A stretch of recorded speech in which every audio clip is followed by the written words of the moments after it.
morning and good afternoon.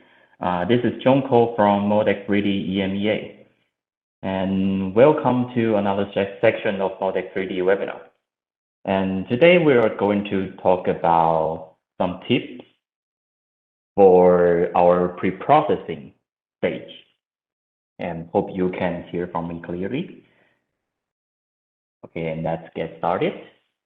Firstly, this is our outline. I think some of you have already seen our last, maybe 1 month ago, our last webinar about our new feature of our CAD and mesh tools. And today we will going to continue that topic and still talk about some new improvements and new features of our CAD and meshing tools. So firstly, we'll talk about the CAD tools, and then the meshing tools, and last but not least, some modeling wizards.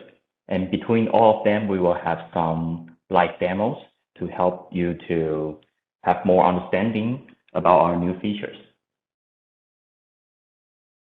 Okay, so let's get started. So the first one is CAD tools. I think you have already seen this slide before. We have several new features for our CAD tools. I think we have already learned the volume centroid function. We have already know that the lots of ways to draw a circle and how to project a curve on the part. Also can extrude a surface to generate like a simple compression zone.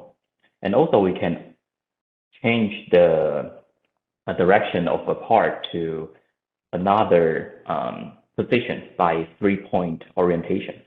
And today we'll talk about the trim extension set XYZ function to helping us to have some more easily way to create our runners or cooling channels.